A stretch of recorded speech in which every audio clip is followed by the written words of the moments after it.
ஓம் சரவணபவன் நற்பவி. Hello மக்களே, 2வது கால பூஜை முடிஞ்சிடுச்சுங்க.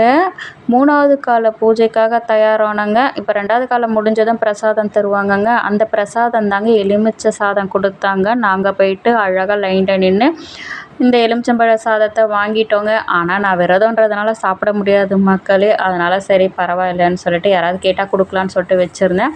ஆனால் யாருமே கேட்கலைங்க. அதனால் அதை ஒரு கவரில் போட்டு பேக்கில் எடுத்து வச்சிட்டேங்க. அதுக்கப்புறமா பாருங்கள் மக்களே, எங்களுக்கு ஒரு பேப்பர் கொடுத்தாங்க 3வது கால பூஜை அப்போ. அதில் பாருங்கள், அந்த பேப்பரில் ஓம் நமச்சிவாயன்னு சொல்லிட்டு எழுத சொன்னாங்கங்க. அவங்க எழுத சொன்ன மாதிரியே தான் எழுதணுமா. அதனால் அவங்க மேலே எழுதியிருக்காங்க மக்களே. அதன் பிரகாரமே நான் எழுதிட்டு இந்த பேப்பரை வந்து அவங்கக்கிட்டே கொடுக்குறவங்க கொடுக்கலாமா, இல்லை நம்ம கொண்டு வரவங்க கொண்டு வரலான்னு சொல்லிட்டு சொன்னாங்கங்க. அந்த டைமில் பார்த்தீங்கன்னா எங்களுக்கு அந்த ஐயனை அமைதியான முறையில் எங்கள் மனசறிய நாங்கள் வந்து நினச்சி அவரை வழிபட்டு எழுதணுன்றது மாதிரி நாங்கள் அழகாக எழுதணும் மக்களே. அப்போ எழுத சொல்லவே எங்களுக்கு ரொம்ப ரொம்ப அற்புதமாக தெரிஞ்சது. அந்த டைமில் நாம் இப்படி ஒரு நமச்சிவாய மந்திரம் எழுதுறது ரொம்ப ரொம்ப அற்புதம்னு சொல்லிட்டு நாங்கள் எழுதிட்டு தாங்க இருந்தோம். 108 முறை நாங்கள் வந்து நமச்சிவாயன்ற மந்திரத்தை எழுதினோங்க.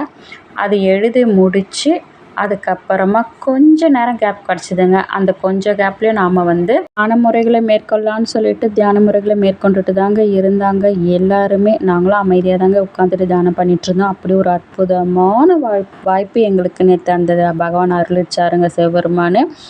அதுக்கப்புறமா பாருங்கள் மக்களே, அந்த சிவபெருமானுடைய உருவம் அந்த பேப்பரில் நமச்சிவாயன்ற மந்திரத்தில் எப்படி தெரியுதுன்றதை பாருங்கள் மக்களே. அப்படி ஒரு அற்புத நிகழ்வு நேற்று எங்களுக்கு கிடச்சிது. இதெல்லாம் வந்து மெமரபிள் மக்களே. ஏன்னு கேட்டிங்கன்னா அந்த நாளில் இது செஞ்சோன்றது ரொம்ப ரொம்ப மெமரபுளான விஷயங்கள். அந்த டைமில் எங்களுக்கு கிடச்சிது. நாங்கள் ரொம்ப ஆனந்தப்பட்டோங்க. நள்ளிரவு 1 மணிக்கு நாங்கள் அவரை நினச்சி எழுதுகிறோன்றது ரொம்ப ரொம்ப அற்புதமாக தெரிஞ்சது மக்களே. அதுக்கப்புறமா பார்த்திங்கன்னா சிவபெருமானுக்கான வழிபாட்டு முறைகளை மேற்கொண்டாங்க மக்களே. அபிஷேகம் முடிஞ்சு பாருங்கள், அந்த சிவபெருமான் எவ்வளோ அழகாக தாழம்பூவை வச்சுருக்காரு பாருங்கள் மக்களே. இப்படி ஒரு அற்புதமான காலந்தாங்க 3வது காலம். தாயார் வழிபட்ட காலத்தையே நான் பார்த்துட்டு தான் வந்தேன் மக்களே. தாழம்பூ பார்த்திங்கன்னா இந்த ஒரு நாளில் அந்த ஒரே ஒரு டைம் மட்டும்தான் அந்த பிறை சூடா மன்னன் சொல்லிட்டு சொல்கிற மாதிரி சிவபெருமான் வச்சுருப்பாருங்க.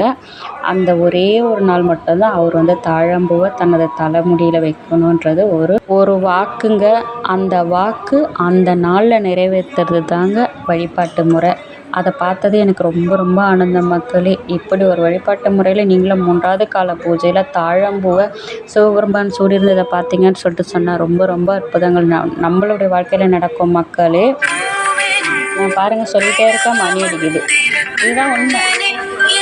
3ஆம் கால பூஜையும் அற்புதமாக பார்த்துட்டு தாங்க வந்தோம். நான் போடுற இந்த வீடியோவில் உங்களுக்கு பிடிச்சதுன்னா லைக் பண்ணுங்கள், ஷேர் பண்ணுங்கள், மறக்காமல் சேனல் சப்ஸ்கிரைப் பண்ணிவிடுங்க மக்களே. அடுத்த ஒரு நல்ல வீடியோவில் உங்களை நான் சந்திக்கிறேன். வெற்றிவேல் முருகனுக்கு அரோகரா. ஓம் நமச்சிவாய, ஓம் நமச்சிவாய, ஓம் நமச்சிவாய. தென்னாட்டுடைய சிவனை போற்றி, எந்நாட்டவர்க்கும் இறைவா போற்றி போற்றி.